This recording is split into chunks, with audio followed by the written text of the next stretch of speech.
Okay नमस्कार नमस्कार नमस्कार। This is Durgesh Kumar Sharma, Hindi educator from study IQ और आप सभी का हमारे इस YouTube चैनल पर हार्दिक हार्दिक स्वागत है। जैसा कि आप सभी को पता है यहाँ पर कि बहुत प्यारा एक कला और संस्कृति यानी कि आर्ट एंड कल्चर की सीरीज चल रही है और इस सीरीज में आपको मैंने मंदिर की वास्तुकला यानी कि गुप्त काल में जो मंदिरों का सबसे सर्वाधिक निर्माण देखने को मिला, उस सर्वाधिक निर्माण में हमने बहुत अच्छे से क्लियर किया शैलियां कि मंदिर किन किन शैलियों में बनाई जाती हैं, मंदिर कितने चरण में बनाए जाते हैं। तो मैंने आपको शुरुआत में ही 5 चरण बताए थे कि मंदिर का निर्माण 5 चरण में हुआ था। मंदिर धीरे धीरे आज जो मंदिर हम देखते हैं वो किस प्रकार से यहाँ पर क्या हुआ था, बना था और उनमें क्या क्या शैलियां प्रयोग की गई थी। जैसे नागर शैली थी, द्रविड़ शैली थी, बेसर शैली है, होयसाल शैली है, नायक शैली है, विजयनगर शैली, पाल शैली है, सैनी शैली है। इन सभी शैलियों को हम आज कंप्लीट करने वाले हैं। यानी कि नागर शैली हमने पढ़ लिया बहुत अच्छे तरीके से।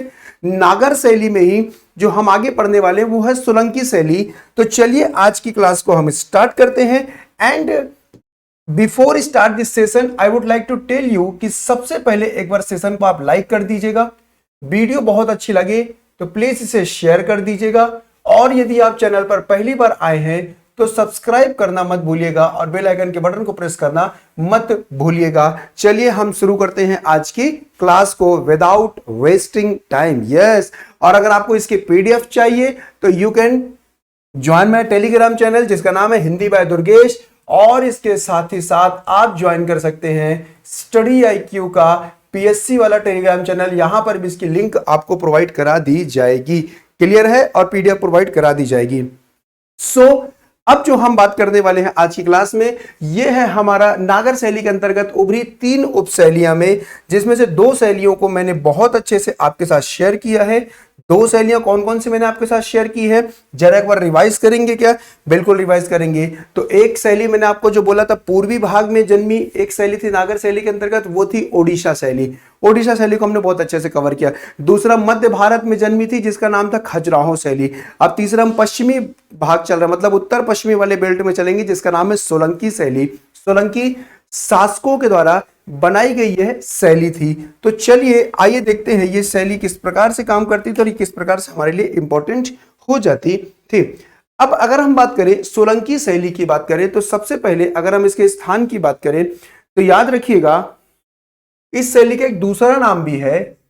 इस शैली का एक दूसरा नाम भी है, तो लिखेंगे कि इसे, ध्यान सुनिएगा, लिखिएगा इसे मारू गुर्जर शैली भी कहा जाता है। इसे मारू गुर्जर शैली भी कहा जाता है। इसे ही हम क्या कह देते हैं, मारू गुर्जर शैली के नाम से भी जानते हैं। तो याद रखिएगा मारू गुर्जर शैली जो है ये सोलंकी शैली का एक नाम है, ये सोलंकी शैली का एक उपनाम निकलकर आ जाता है। अब मारू गुर्जर शैली के नाम से जाना जाता है। अब इस शैली में जो मंदिरों का निर्माण हुआ वो क्या क्या चीजें थी, क्या क्या विशेषताएं थी, उसके पहले समझिए इस शैली का स्थान क्या था। अगर मैं आपसे बात करूं स्थान विशेष की बात करूं तो इसका जो स्थान विशेष निकल के आ जाता है वो निकल के आता है गुजरात व राजस्थान। गुजरात व राजस्थान यानी कि उत्तर पश्चिमी भाग, उत्तर पश्चिमी भाग जो था ये पूरी तरह से किस पर बेस्ड था, आपके सोलंकी शैली पर बेस्ड था। यानी कि बेसिकली अगर हम बात करें तो गुजरात और यहां पर राजस्थान देखने को मिल जाता है।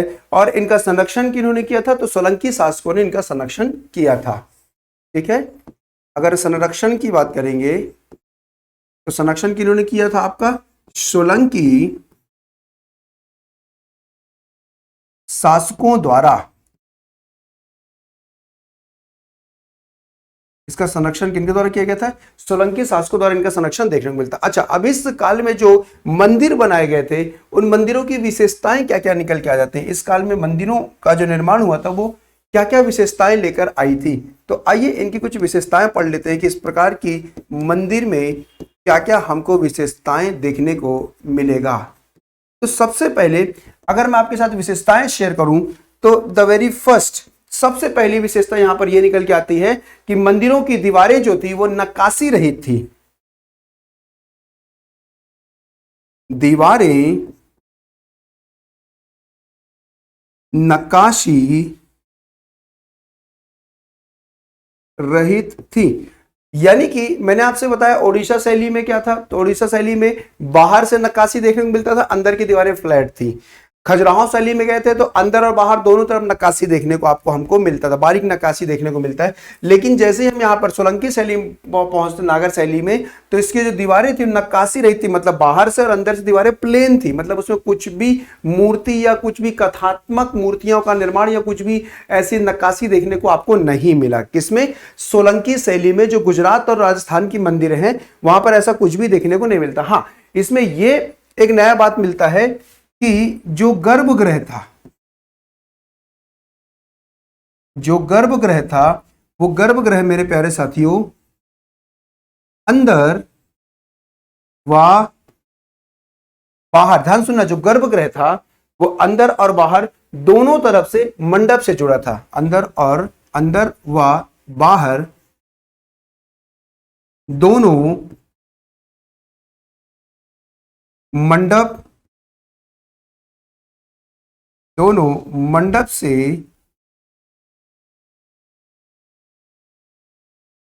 जुड़ा था। दोनों किससे जुड़े थे? दोनों के दोनों मंडप से जुड़े हुए थे। तो यहां पर निकल के आ जाएगा कि भाई इसके जो गर्भगृह था, मतलब जो मंदिर का मेन भाग था, वह अंदर और बाहर दोनों गर्भ मंडप से जुड़े हुए थे, मतलब कहीं से भी आप उस मंदिर में प्रवेश कर सकते थे। बिल्कुल ओपन मंदिर यहां पर बनाया गया। नक्काशी नहीं थी, दोनों तरफ गर्भगृह जो था अंदर बाहर दोनों तरफ से जुड़ा था। अच्छा, बरामदों में जो सजावटी की गई थी वह धनुषाकार द्वार था, मतलब इनका जो द्वार था, द्वार या बरामदा ये कैसा था?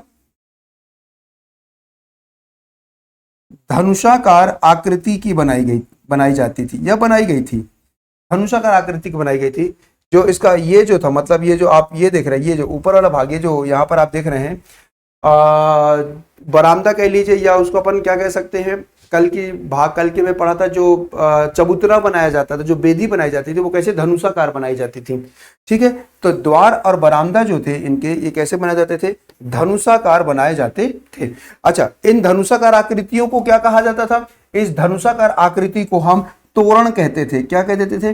तोरण कहा जाता था। इस धनुषाकार आकृति को हम तोरण कह देते थे। तोरण याद होगा, सांची में भी एक तोरण याद आया था, जो पश्चिमी द्वार दक्षिणी द्वार में तोरण लगाए जाते थे लकड़ी के, है ना। तो वही चीज यहां पर बनाया जाता था, क्योंकि लकड़ी की ही आकृति होती थी, इसलिए इसको तोरण कह दिया जाता था। अच्छा, मंदिर की एक अनूठी विशेषता यह थी कि मंदिर परिसर में एक बावड़ी बनाई जाती थी, जो जिसे सूर्य कुंड कहा जाता था। ये बावड़ी मतलब ये जो पानी दिख रहा है आपको, ये तालाब, ये तो मंदिर परिसर में हम यहां पे बना लेते हैं, यहां पे लिख देते हैं कि मंदिर परिसर में बावड़ी बनाई जाती थी, जिसे सूर्य कुंड कहा जाता था। जिसे हम क्या कह देते थे? सूर्य कुंड कह देते थे। बनाए जाते, जिसे हम क्या कहते थे? सूर्य कुंड कहते थे। इसको सूर्य कुंड कहा जाता था। मंदिर, अब जहां पे आप तालाब देख रहे हो उसके आसपास बहुत बारीक से देख रहे होंगे आप, चीजें बनी हुई है, बहुत बारीक से चीजें बनाई गई हैं। वो क्या थी? तो याद रखना कि बावड़ी की सीढ़ियों पर छोटे छोटे मंदिर बनाए गए थे। मतलब ये जो सीढ़ियां दिख रही है, सीढ़ियों पर क्या क्या बनाए थे? छोटे छोटे मंदिर बनाए गए थे। तो हम यहां पे लिख सकते हैं कि बावड़ी की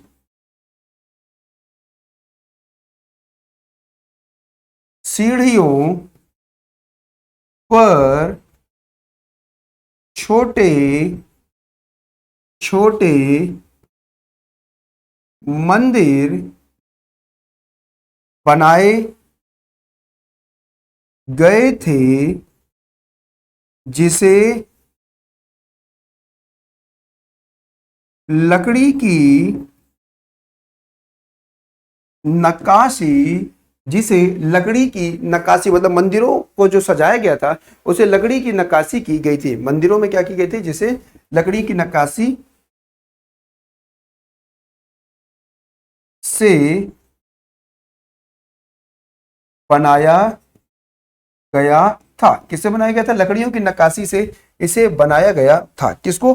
मंदिरों को सजाया गया था। छोटे छोटे जो मंदिर थे इनको लकड़ियों की नक्काशी से सजाया जाता था। और साथ ही साथ जो सोलंकी शासक ने इन मंदिरों के निर्माण में जिन पत्थरों का प्रयोग किया वह पत्थर कौन से थे? तो एक पत्थर था आपका बलुआ पत्थर, जो आपको खजुराहो शैली में भी मिला था बलुआ पत्थर। उसके साथ ही साथ यहाँ पर काला बेसाल्ट का यूज किया गया था और नरम संगमरमर का भी यूज किया जाता था इनके मंदिरों के निर्माण के लिए। और साथ ही साथ इसमें जो मंदिर थे, अधिकांश जो मंदिर थे,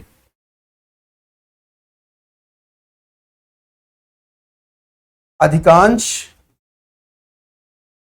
मंदिर कैसे हुआ करते थे? अधिकांश मंदिर पूर्वी मुखी थे।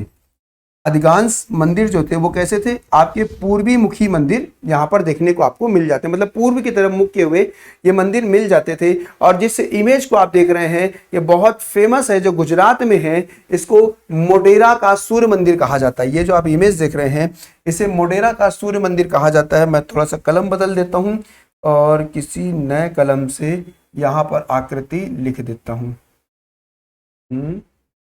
हाँ जी।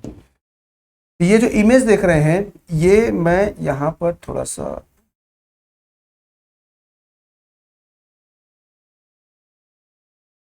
एक मिनट रुकिएगा।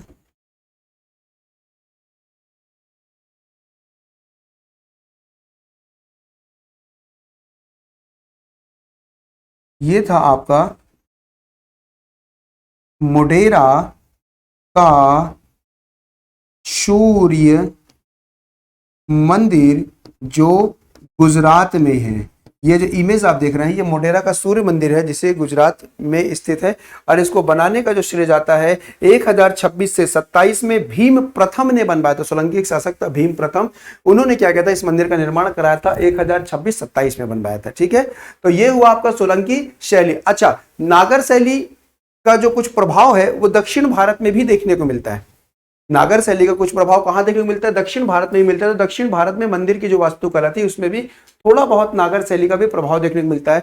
अब ये कहां कहां देखने को मिलता है? तो ध्यान से समझिएगा कि दक्षिण भारत में मंदिर की जो वास्तुकला थी पल्लव शासक महेंद्र वर्मन प्रथम की देखरेख में शुरू हुई थी।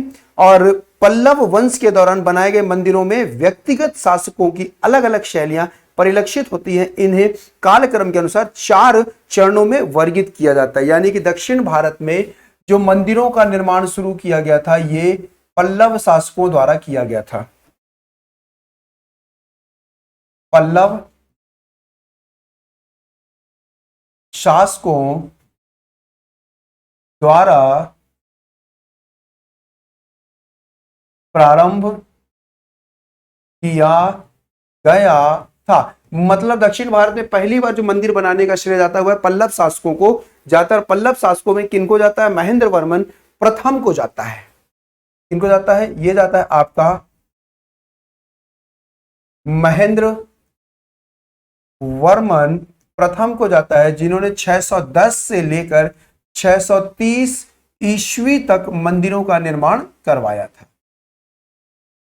मंदिरों का निर्माण करवाया था ये। अब इनका क्रम की बात करें कि दक्षिण भारत में जो मंदिरों का चरण है, मंदिर का जो चरण है या जो क्रम है ये कितने हैं? 4 चरण, ये 4 क्रम में देखने को मिलते हैं। कौन कौन सा है?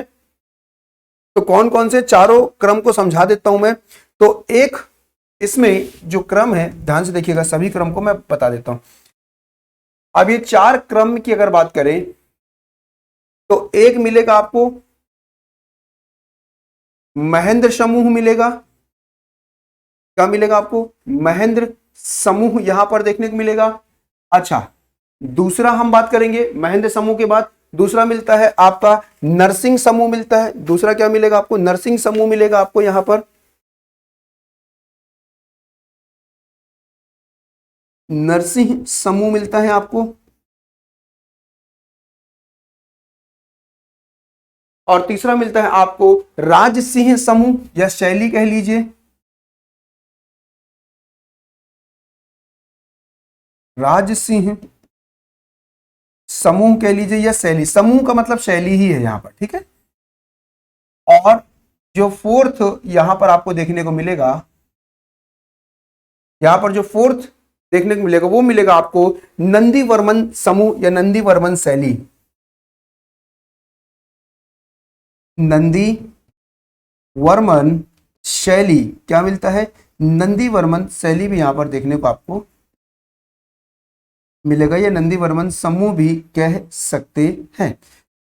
इन्हीं को एक एक करके हम पढ़ते चलते हैं, इन्हीं को हमें क्या करना है, एक एक करके समझना है और देखना है, ठीक है। तो चलिए आइए इन्हीं शैलियों को हम बहुत अच्छे तरीके से यहां पर पढ़ते हैं। हाँ जी,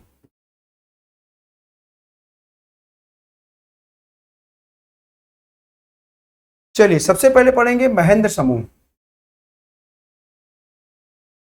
सबसे पहले हम डिस्कस करेंगे महेंद्र समूह, डिस्कस करेंगे। अब महेंद्र समूह में क्या क्या चीजें बहुत इंपॉर्टेंट है वो देखते चलिएगा। महेंद्र समूह मतलब ये वाला, महेंद्र वर्मन जो प्रथम थे उनकी बात हम यहां पर कर रहे हैं, ठीक है। तो यहां पर क्या आ जाएगा कि यह पल्लव मंदिर वास्तुकला का पहला चरण था, कि यह मंदिर वास्तुकला का प्रथम चरण था। कौन सा चरण था, प्रथम चरण था। वास्तुकला का कौन सा चरण था, पहला चरण यहां पर देखने को आपको हमको मिलता है, ठीक है। अच्छा, अब पहला चरण ये मिलता है। अब इसमें क्या खास बात थी, तो महेंद्र वर्मन के शासन में चट्टानों को काटकर मंदिरों का निर्माण किया गया था। सबसे पहला कि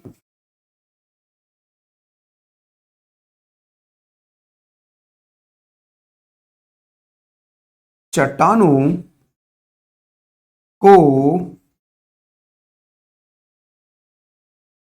काटकर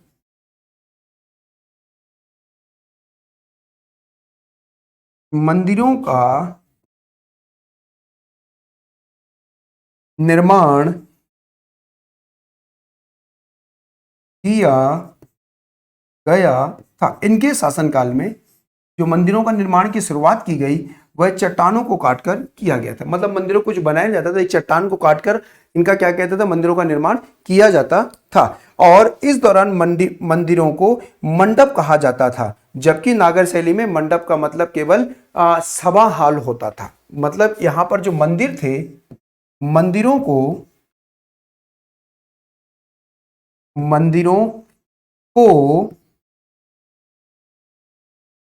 मंडप कहा जाता था। मंदिरों को क्या कहा जाता था, मंडप कहा जाता था, ये याद रखना है। और मंडप का मतलब अपने यहाँ क्या होता था, सभागृह, जहां हम बैठ के प्रार्थना वगैरह करते हैं, जहां पर हम जप तप यज्ञ वगैरह करते हैं, वो मंडप होता है हमारे यहाँ पे। लेकिन दक्षिण भारत में मंदिर को ही क्या कहा जाता था, मंडप कहा जाता था। तो ये थोड़ा सा याद रखना है आपके लिए। तो महेंद्र समूह में खास बात क्या थी, पहला चरण माना गया महेंद्र वर्मन प्रथम के समय पर, और चट्टानों को काटकर मंदिरों को बनाया जाता था, और मंदिरों को यहाँ पर मंडप कहा जाता था। तो पहला चरण यहाँ पर डन हो गया, सभी को क्लियर हो गया। दूसरे चरण की तरफ चलते हैं, जिसका नाम है मेरे प्यारे दोस्तों, जिसका नाम यहां पर निकल के आ जाता है नरसिंह समूह कहलाता है। दूसरा चरण यहां पर निकल के आएगा नरसिंह समूह के नाम से देखने को हमें आपको मिलेगा। तो आइए यहां पर हम पढ़ते हैं नरसिंह समूह के बारे में।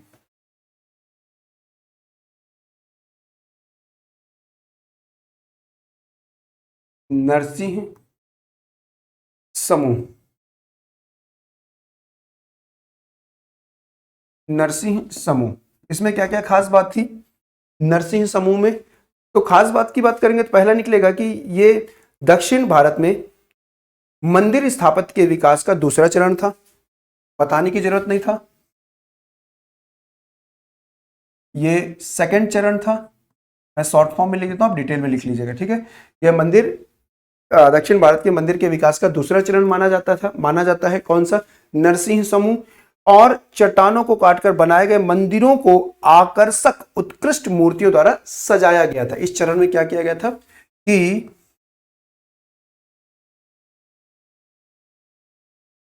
चट्टानों को काटकर बनाए गए मंदिरों को,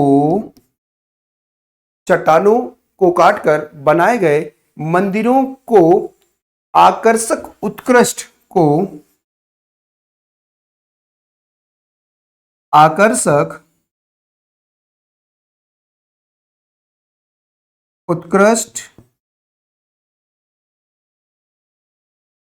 आकर्षक उत्कृष्ट मूर्तियों द्वारा सजाया गया था। मूर्तियों द्वारा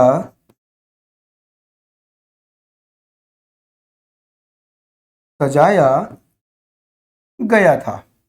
ये याद रखना था, ये याद रखने वाली बात है।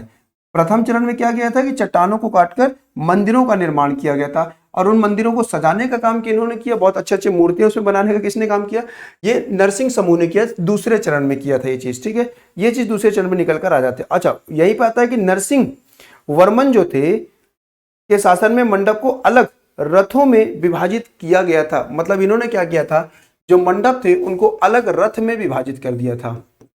यहां पर आ जाएगा कि मंडप को अलग रथों में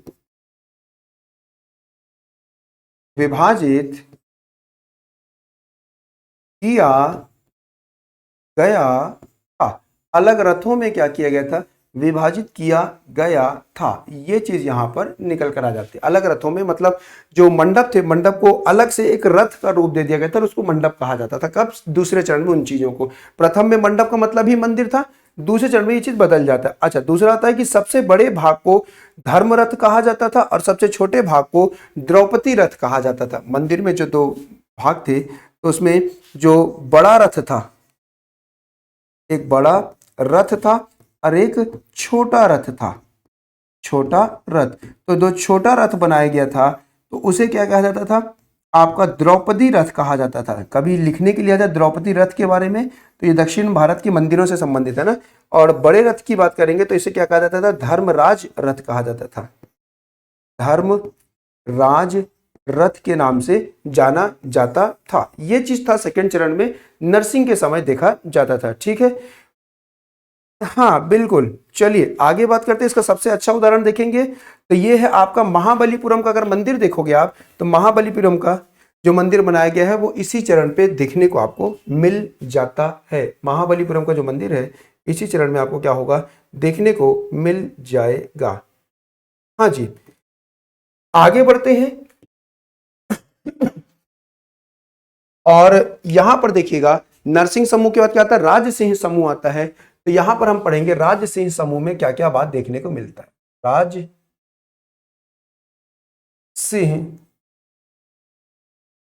समूह, राजसिंह समूह में क्या क्या चीजें देखने को मिलती है उसके बारे में भी देखते हैं। ये तीसरा चरण था, है ना। तो हम क्या कह सकते हैं, ये तीसरे चरण का नेतृत्व करता है ना। पल्लव शासक राज सिंह ने मंदिर निर्माण के विकास में तीसरा चरण, ये राज सिंह जो थे ये पल्लव वंश के व्यक्ति थे, तो ये क्या था आपका थर्ड चरण माना जाता है।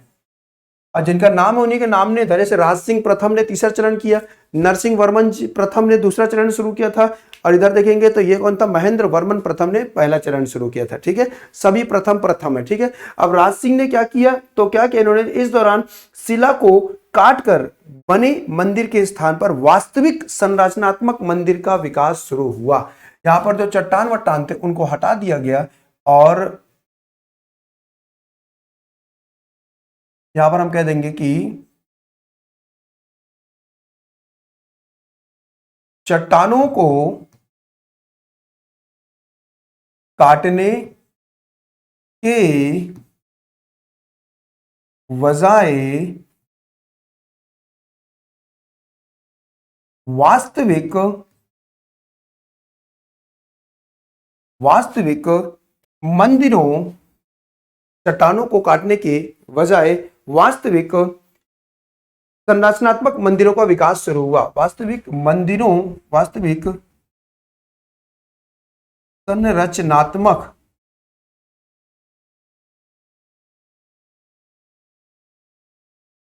संरचनात्मक मंदिरों का विकास शुरू हुआ। वास्तविक संरचनात्मक मंदिरों का क्या किया गया?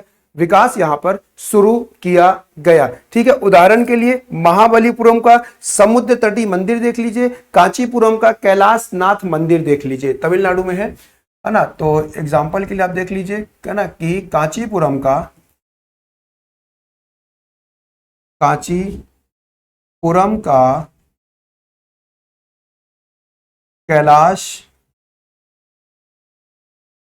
मंदिर देख लीजिए, कांचीपुरम का क्या कैलाश मंदिर यहां पर निकलकर आ जाता है।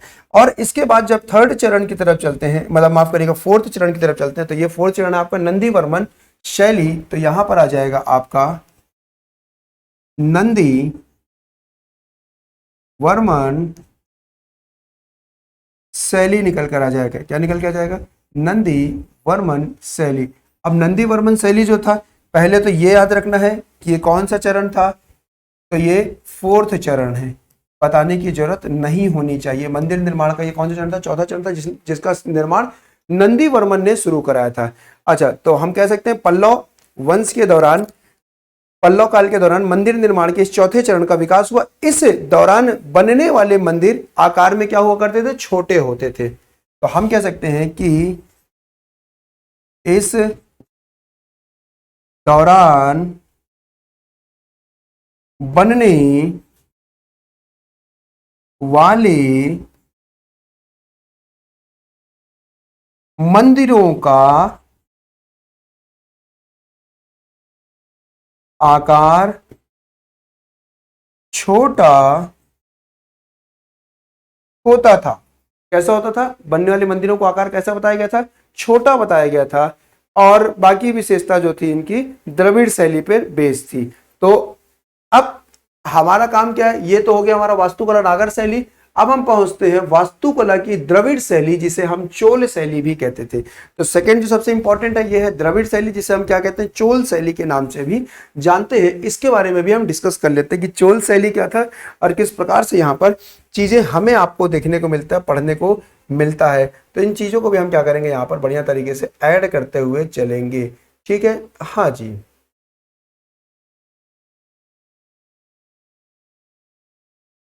आइए अब देखिए, अब यहां पर देखिए सबसे पहले आप पढ़िएगा कि चोल शासकों के संरक्षण में, यहां पर ध्यान से सुनिएगा। अब यहां पर चोल शासक के संरक्षण में द्रविड़ शैली का विकास हुआ था। ठीक है, पल्लव शासक हमने पढ़ लिया, वो इधर आगे सोलंकी शासक अलग हमने पढ़ा, वो चीज ध्यान रखिएगा। यहां पर हमने कहा कि चोल शासकों के संरक्षण में दक्षिण भारत में कई मंदिर बनाए गए। इनमें पल्लव वास्तुकला की निरंतरता के साथ ही कुछ बदलाव भी थे। इसे मंदिर वास्तुकला की द्रविड़ शैली के रूप में जाना जाने लगा। मतलब जो नागर शैली था, नागर शैली में जो हमने उप शैली पढ़ी दक्षिण भारत की, दक्षिण भारत में जो शैलियां पढ़ी नागर शैली की, तो पल्लव शासकों ने मंदिरों का निर्माण शुरू कराया था। वो जो नागर शैली में थोड़ा थोड़ा नागर शैली का रोल देखने को मिलता था और कुछ द्रविड़ शैली का। तो जिस भाग को द्रविड़ शैली में मतलब जो कुछ नई चीजें बनाई गई थी वहां पे दक्षिण भारत में मंदिरों में कुछ नया चीज अपनाया गया था, उसी नई चीज को उठाकर चोल शासकों ने क्या किया और उसको बढ़ावा दिया और उसको बढ़ा दिया और उसका नाम क्या रख दिया? द्रविड़ शैली। और उसी लिए क्या आ गया? इससे चोल शैली या चोल कला के नाम से भी जाना जाने लगा। इसलिए द्रविड़ शैली कहां हुई? दक्षिण भारत में डेवलप हुई। अब इसमें क्या क्या खास बात है, क्या क्या विशेषताएं हैं, उन सारी विशेषताओं को हम क्या करेंगे यहाँ पर एक एक करके देखते चलेंगे, पढ़ते चलेंगे और समझते हुए चलेंगे। थोड़ा मंदिर देख लीजिए, बहुत प्यारा सा मंदिर आपके स्क्रीन पर दिख रहा होगा। ये मंदिर किससे संबंधित है? तो इस मंदिर का अगर मैं आपके साथ नाम शेयर करूं सबसे पहले, तो ये मंदिर जो है आपका बृहदेश्वर मंदिर है। बृहदेश्वर मंदिर है जो तंजावुर में है। ये मंदिर जो है इस मंदिर का नाम है बृहदेश्वर मंदिर, जो कहां पर है? तंजावुर में है।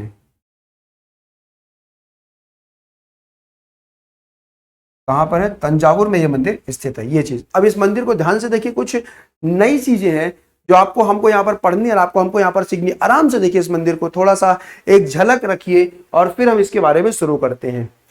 बहुत शानदार तरीके से हम इनकी विशेषताएं पढ़ने वाले, बहुत शानदार तरीके से हम चीजों को देखने वाले हैं। तो चलिए इस मंदिर के बारे में बात करते हैं, यानी कि द्रविड़ शैली की विशेषताओं के बारे में बात करने वाले हैं। तो मैं यहां पर बहुत अच्छे तरीके से हेडिंग लगा देता हूं, कुछ विशेषताएं, इसकी क्या क्या विशेषताएं हैं, द्रविड़ शैली की क्या क्या विशेषताएं देखने को मिलेंगी और क्या क्या अलग हुआ नागर शैली से।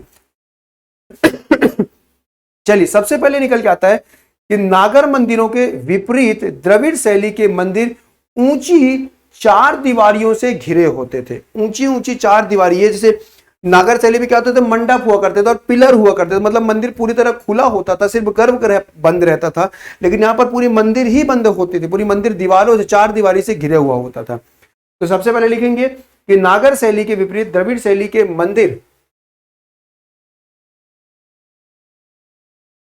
नागर शैली के विपरीत द्रविड़ शैली के द्रविड़ शैली के मंदिर के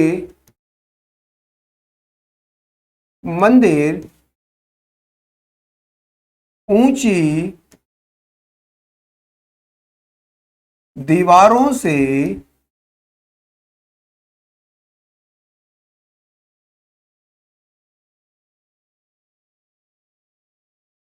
घिरे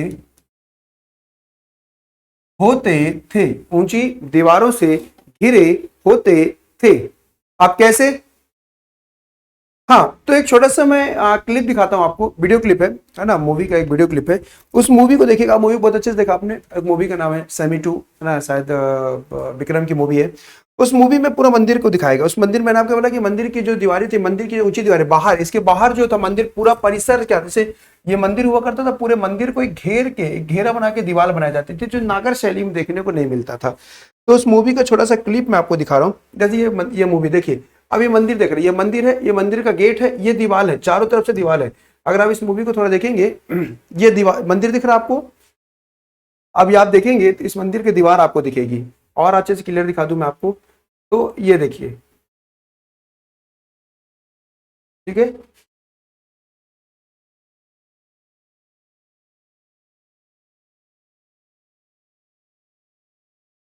देखिएगा, एक मिनट, अब देखिए, ये दिख रहा है आपको मंदिर, ये मंदिर आप देख पा रहे हैं, ये मंदिर की दीवारें आपको दिख रही होगी, ये बड़ी सी दीवार दिख रही है चारों तरफ से मंदिर को घेरे हुए, ये मंदिर है, ये एक्चुअली मंदिर है। इस मंदिर को घेर कर एक बड़ी सी दीवार बनाई गई थी। जो बाहर का आप दीवार देख रहे हैं ना, ये पूरा बाहर की दीवार, एक्चुअली ये चार दीवारी हुआ करती थी, ठीक है। इस मूवी को मैं आप और अच्छे से देख लीजिएगा तो आपको समझ में आ जाएगा। तो नागर शैली में ऐसा कुछ नहीं होता, नागर शैली में मंदिर पूरे ओपन बनाए जाते थे, लेकिन द्रविड़ शैली में क्या होता था, मंदिर के चारों तरफ दीवारों से घेरा जाता था। किसमें? आपके द्रविड़ शैली में, ठीक है। एक विशेषता समझ में आ गई इसकी, नागर शैली से विपरीत। दूसरा समझिएगा, सामने की दीवार में एक ऊंचे प्रवेश द्वार होता था जिसे गोपुरम कहा जाता था, है ना। तो यहां पे लिखेंगे कि मंदिर की दीवारों के सामने एक ऊंचे, मंदिर की दीवारों के सामने एक ऊंचे प्रवेश द्वार बनाया जाता था, एक ऊंचा प्रवेश द्वार बनाया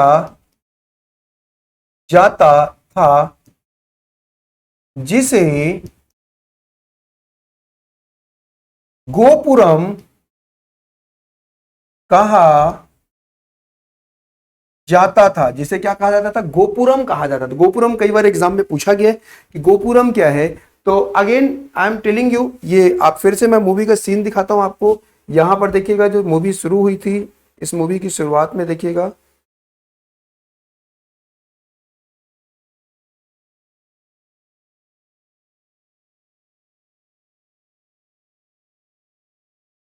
देखिएगा,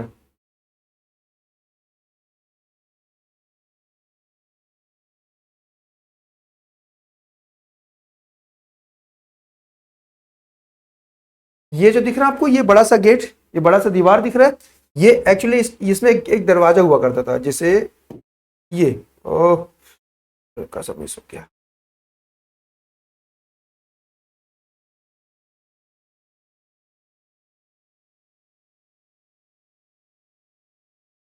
आपने देख ही लिया होगा आई थिंक, ये चीज चलो परफेक्ट रुका हुआ है, परफेक्टली रुका। ये जो गेट देख रहे हैं, ये गेट, ये दीवार का सबसे ऊंचा ऊंचा प्रवेश द्वार हुआ करता था, यहां से मंदिर से प्रवेश करते थे, इसे कहा जाता था गोपुरम। इस द्वार को आप देखेंगे, इस द्वार को क्या कहा जाता था, तो गोपुरम कहा जाता था। तो आप ये चीज गोपुरम कहलाता था। तो यही चीज दक्षिण भारत में देखने को मिलता था, दक्षिण शैली में देखने को मिलता था, जो नागर शैली में बिल्कुल भी नहीं था। तो इस चीज को आप जान सकते हैं। तो ये जो आप पढ़ रहे हैं, यही चीज हम पढ़ रहे हैं यहाँ पर बहुत अच्छे तरीके से, बहुत अच्छे तरीके से चीजों को द्रविड़ शैली में समझ भी रहे हैं। और आई होप आपको एग्जाम्पल भी समझ में आ रहा होगा।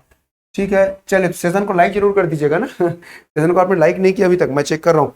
और मैं बहुत अच्छे जानता हूँ आप, मैं अपने प्यारे स्टूडेंट्स को बहुत अच्छे जानता हूँ कि लाइक नहीं करते, बस देख कर चले जाते हैं। तो फटाफट लाइक भी करना है। ठीक है, चलिए आइए अब कुछ और देखते हैं, चीजें कुछ और समझते हैं। यहाँ पर देखिए विशेषताओं में कुछ और चीजें, मंदिर का एक पूरा ब्लूप्रिंट कह सकते हो, द्रविड़ शैली के मंदिर का ब्लूप्रिंट, जहां पर बहुत सारी चीजें आपको देखने को मिलेगी।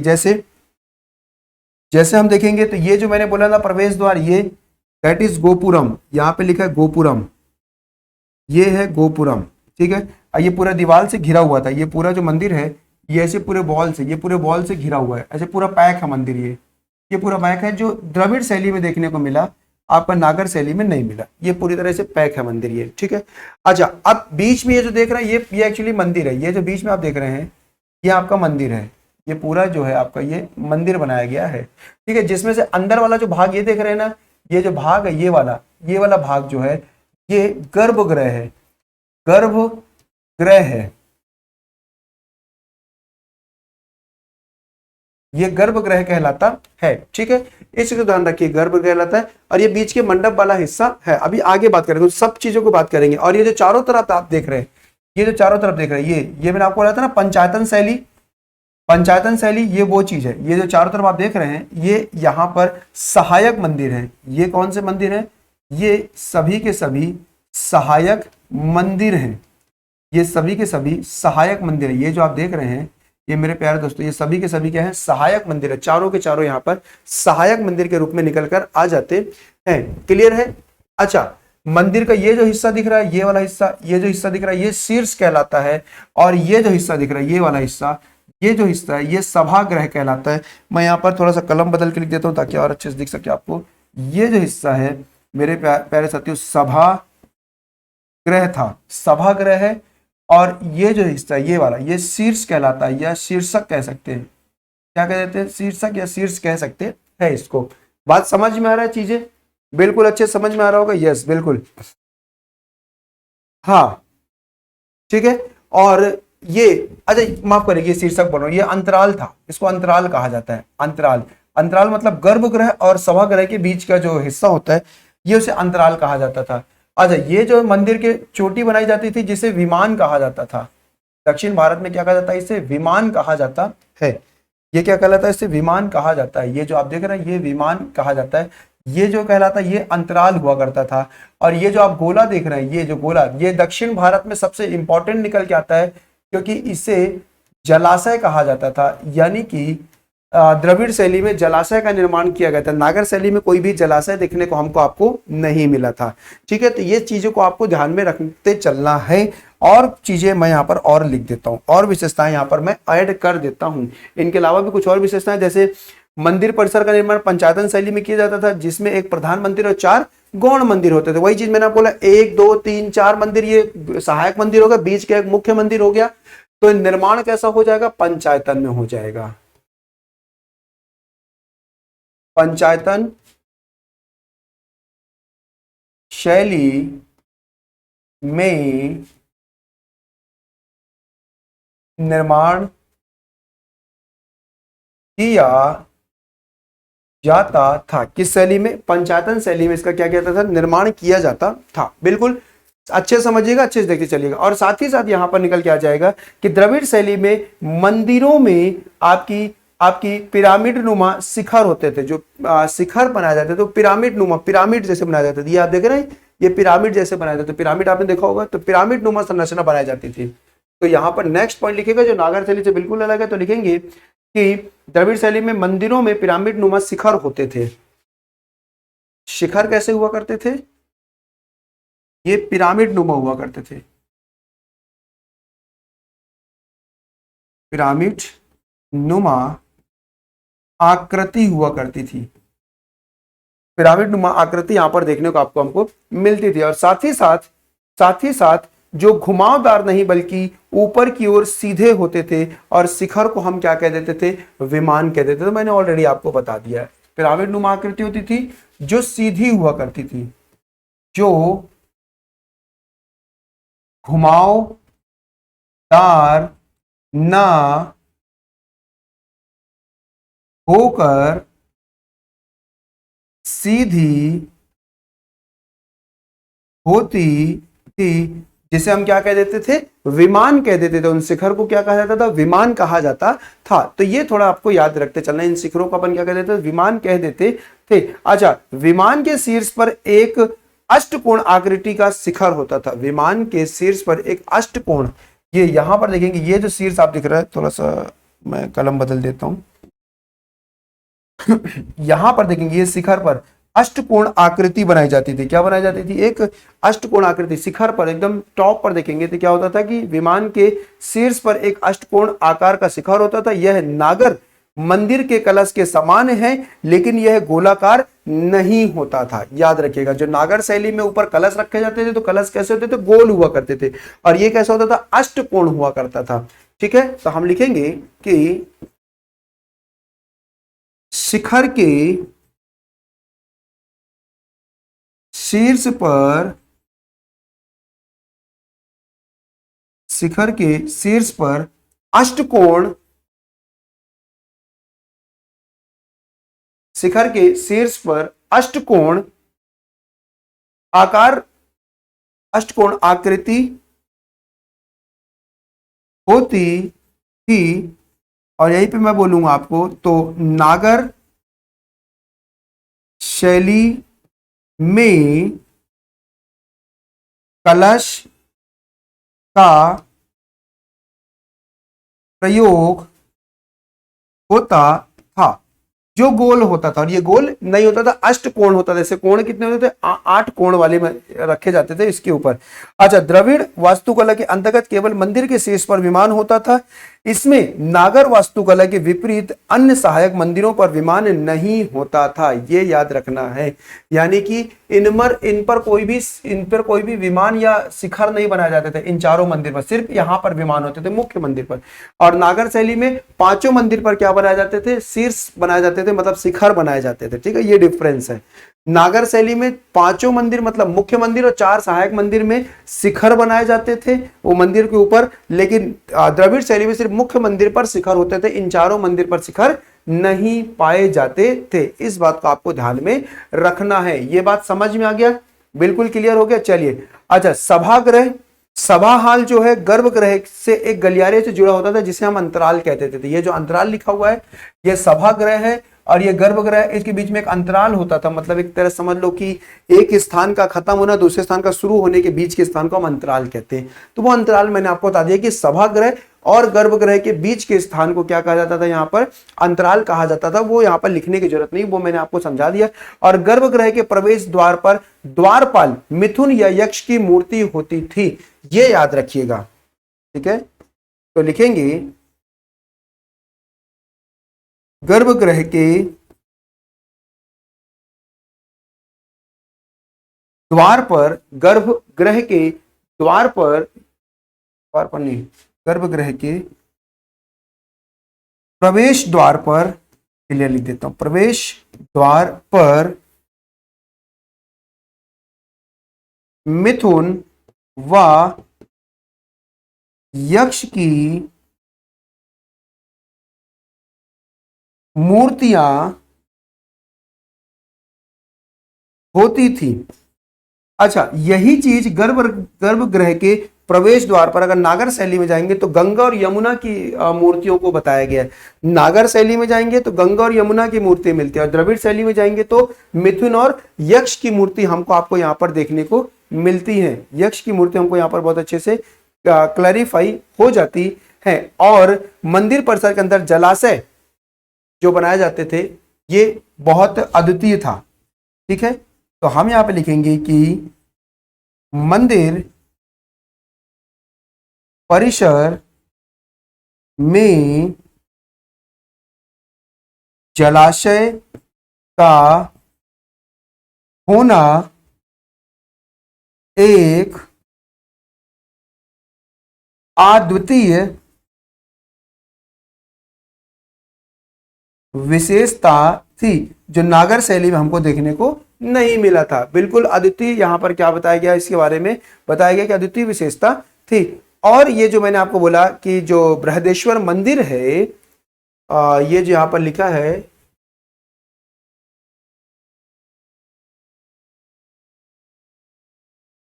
ये जो बृहदेश्वर मंदिर जो है तंजावुर, ये एक्चुअली लोकेटेड कहां पर है, तो ये लोकेटेड है तमिलनाडु में।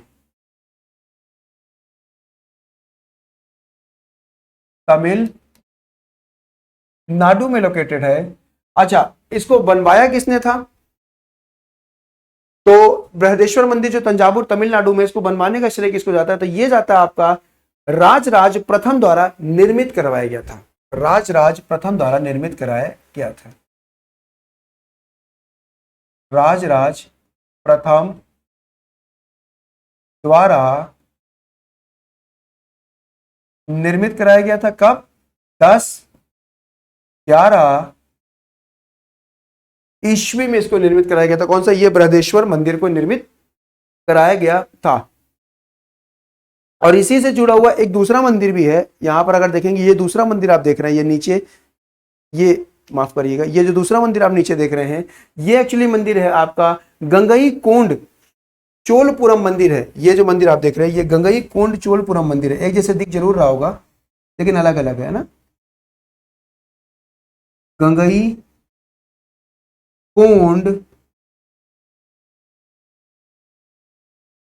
चोलपुरम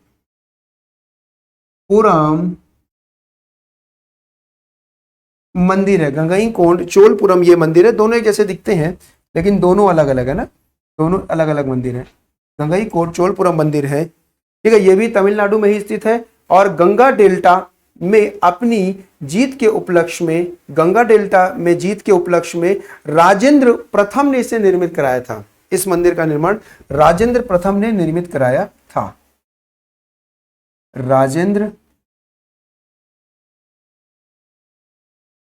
प्रथम द्वारा इसका निर्माण कराया गया था। राजेंद्र प्रथम ने इसका क्या कराया था, निर्माण कराया था। अच्छा, अब ये जो बातें, मतलब द्रविड़ शैली की पूरी बातें मैंने आपके साथ जो यहाँ पर शेयर की, आई होप आपको चीजें अच्छी लगी होंगी। अब इसके बाद जब हम अगली क्लास में मिलेंगे, नेक्स्ट हमारा जो वीडियो रहेगा उसमें हम बेसर शैली पढ़ेंगे और बाकी की शैलियों को पूरी तरह कंप्लीट करेंगे। आई होप आप चीजों को बहुत अच्छे से अंडरस्टूड कर पा रहे होंगे, बहुत अच्छे से चीजों को समझ पा रहे होंगे। और इतना ही स्नेह और प्रेम देने के लिए बहुत बहुत धन्यवाद। आप बहुत अच्छे से वीडियो को लाइक भी कर रहे हैं, बहुत अच्छे से शेयर भी कर रहे हैं, और बहुत अच्छा भी लग रहा है मुझे। तो इसी तरीके से फिर से जाने से पहले आप मेरे प्यारे भाइयों, प्यारी बहनों, प्यारे दोस्तों, लाइक कर दीजिएगा, वीडियो के लिंक को प्लीज शेयर कर दीजिएगा, और चैनल पर पहली बार आए थे तो सब्सक्राइब करना मत भूलिएगा, बेल आइकन के बटन को प्रेस करना मत भूलिएगा। इसी तरीके के अपडेट्स आपको ऑन टाइम मिलती रहेगी। इसी तरीके के अपडेट्स हम यहाँ पर क्या करते रहेंगे, पढ़ते रहेंगे और देखते रहेंगे। आई होप आपने चीजों को बहुत अच्छे से नोट्स प्रॉपर बना रहे होंगे, और मैं यही आशा करता हूं कि आपका प्री और मेंस में आने वाले टॉपिक्स के जो क्वेश्चंस हैं कहीं से भी कहीं तक गलत ना हो, मैं ऐसी आशा करता हूं। चलिए, तो थैंक यू सो मच। जय हिंद, भारत माता की जय। Have a good day, bye bye, take care. मिलते हैं अगले वीडियो पर इसी के पार्ट 3 के साथ, ठीक है। Thank you so much, bye bye, जय हिंद एवरीवन।